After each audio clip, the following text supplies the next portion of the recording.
I worked in New York City for 10 years. Yeah. If somebody wears that red hat, Make America Great Again, and walks in, they're going to face more discrimination than somebody walks in with black skin. I think that's actually true. No, they're not. I think it's true, No, actually. they're not. No, they're It not. wasn't always true. I mean, there's points in our history where the reverse was true, absolutely, Look, but not right support now. Trump. I don't see you wearing a Make America Great Again hat, but what I'm saying is...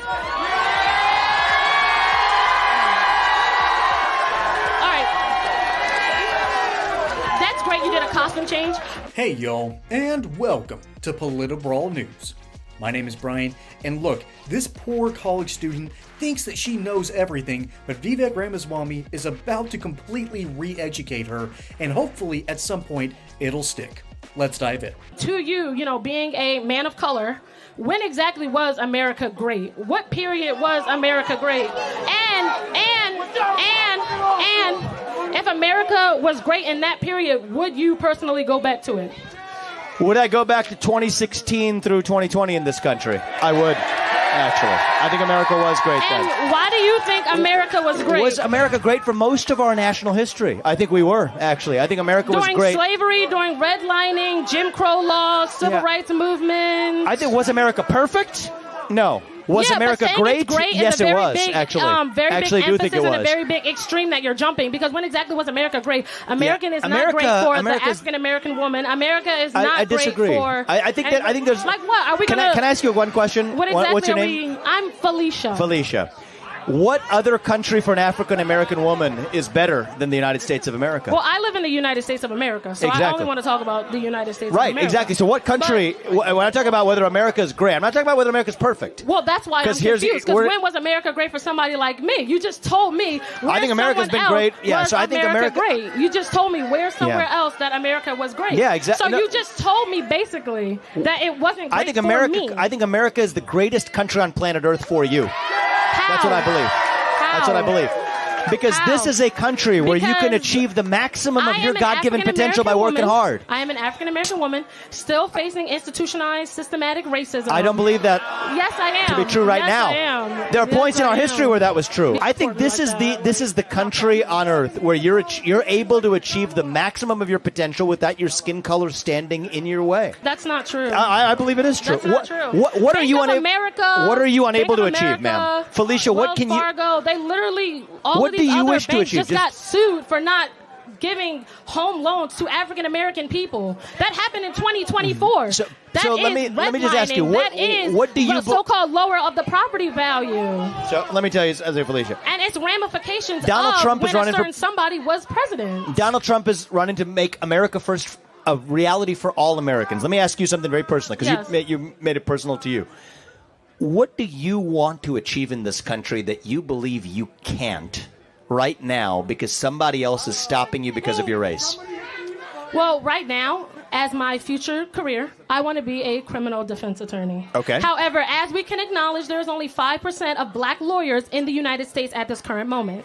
My question to you is, what are you unable to achieve? Because I think you can achieve that. I believe in you. I believe in you to achieve that. I'm just saying, why is that the case? And the number, because I believe the number one factor. Why is that the case? I believe the number one factor that determines whether you succeed in this country is not your skin color. It is whether or not you actually put in the effort to do what you want. Yeah, but if you're fighting against an institutionalized system that's going to hold you down, how exactly can you go against that? I think that there is far greater discrimination in this country by employers against employees on the basis of their political beliefs than there is on the basis of their race. They don't know your political beliefs unless you express them. Well, if somebody they don't know them. How are you being judged I would on your tell you, political views? I worked in New York City for 10 years. Yeah. If somebody wears that red hat, Make America Great Again, and walks in, they're going to face more discrimination than somebody walks in with black skin. I think that's actually true. No, they're not. I think it's true, no, actually. They're not. No, they're it wasn't always true. I mean, there's points in our history where the reverse was true, absolutely, but not right now. Trump. I don't see you wearing a Make America Great Again hat, but what I'm saying is...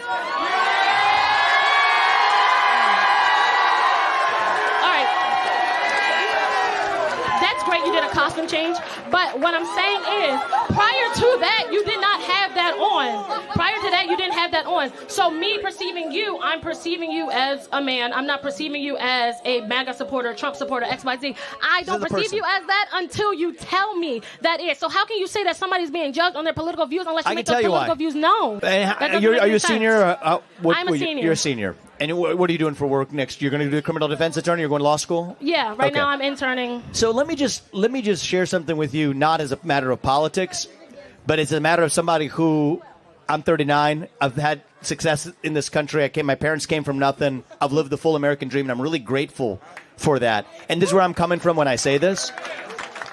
I say this to you just as a fellow citizen who wants to see you succeed and achieve your dreams.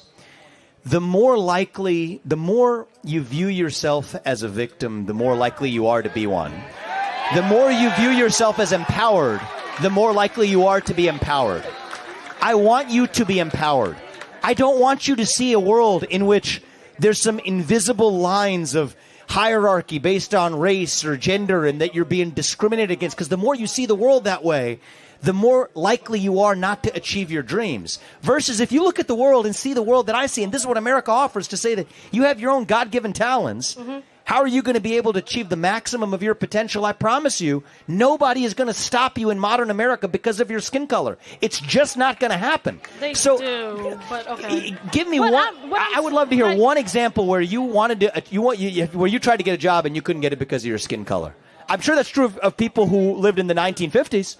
I'm sure it's true of people who live in the 1850s. Now, I'm also sure that doesn't exist today. What you're telling me is that they're saying that I can't get a job based on my skin color. They're not going to outright say that because of different laws and policies in place, which is why the systemic racism is part of the conversation.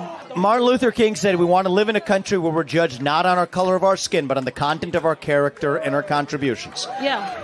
We are 60 years later in a promised land far greater than he could have ever imagined.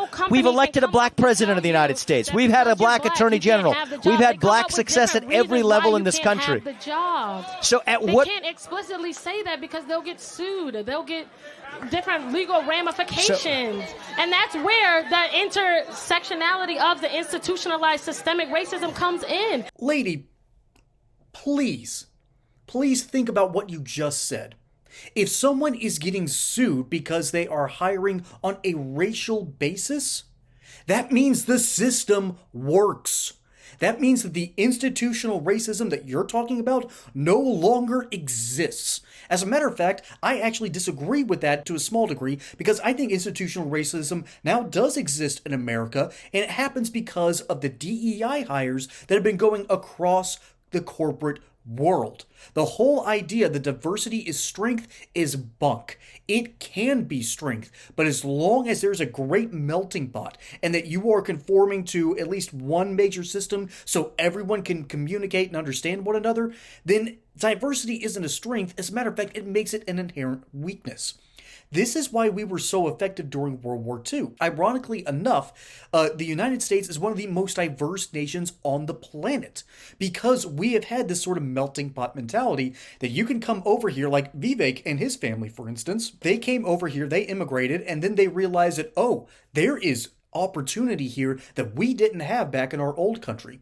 And the reason we were so good in World War II wasn't because we had Southerners fighting with Yankees, people from Brooklyn fighting alongside people from Dallas. No, that's not why. We were effective in World War II because we had the right kind of leadership at the right time with the right vision, and everyone bought in. The moment we stopped buying into the system, the moment we stopped believing in what America can be, and instead caring about what it used to be, yeah, that's when you start to lose. That's how America continues to decline time and time again, because we look back and see nothing but imperfection. You don't look back and see imperfection. You look back for the same reason that Edison said that he found 2,000 ways not to invent the light bulb. Yes, I know he didn't invent it. Don't get pedantic. Okay? The whole point of that is he failed and found a way to make something work, and furthermore, learn how not to do something. That failure, that ability to fail, makes America stronger than any other nation. And furthermore, this young lady, bless her heart, she cares about her people. She cares about minorities. She cares about criminal justice. But as long as that's your mentality, whatever state bar is giving her the quiz, I'm sorry, you shouldn't pass. And I don't like dealing out that kind of judgment, although I am a licensed paralegal, but I'd be terrible at that job. It was one of the worst money I've ever spent because I simply put, did not know what I'm doing. I kind of enjoyed the class, but I am not qualified to do that. I did not have the ability to go forward in a law career. And this woman is out here just denying history, denying reality, and is not able to understand the system that currently benefits her. We have an entire system that's dedicated to HBCUs, historically black colleges and universities. And ironically enough, or perhaps unironically, Donald Trump invested heavily as president into those institutions. Those quite literally help out the black community because they needed it in the Jim Crow South. But Jim Crow is dead. All right, it's been gone for 60 years. Yeah, 60 years, almost exactly 60 years. It's 2025. And I love bringing up my own personal history, but I think I do that too much. But I can say that growing in the suburbs of Atlanta, you used to see the occasional Confederate flag. Now they're gone. All right? It's not there. It's not even in the culture anymore. That whole idea of systemic racism is a bunch of bunk peddled by, quite honestly, a bunch of racists themselves who want to keep grifting. This lady has bought into this ridiculous grift, and instead of having the mentality that made Vivek one of the most prominent billionaires in the entirety of the United States, I think she needs to adopt that.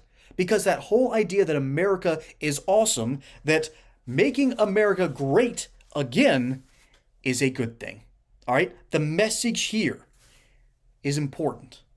It's the reason why these hats have such a striking resilience amongst the American population. That's why all these kids are wearing the MAGA hats. Because they know their country can be great again. Because they bought into the idea that it one time was great. Which is the correct decision to begin with. Look, no country starts off perfectly, but the cool thing about America is that we can reform our system. We can continue to get better and continue to make something even greater than it once was. That is the whole point and purpose behind that phrase, make America great again. And if this lady truly understood that message, I don't think she'd be keeping the victim mentality that she has today. The moment she loses that, absolutely get her into the fast lane and speed her way through the legal process to become a lawyer. Once she understands that, that's when I can truly believe in her ability to be a lawyer. But until then, until you have gotten to a point where you realize that, oh, this legal system is amazing, then maybe you shouldn't be practicing law. And this lady has just been lied to her entire life. And hopefully Vivek's words will one day resonate with her and she'll understand where she has been getting the disconnect. And maybe, just maybe, that mentality can help her and the nation around her to become great again. Folks, my name is Brian. Hope you enjoyed that segment here on Political Brawl News. Don't forget to like and subscribe. Catch you on the next one. And until then, y'all have a good one.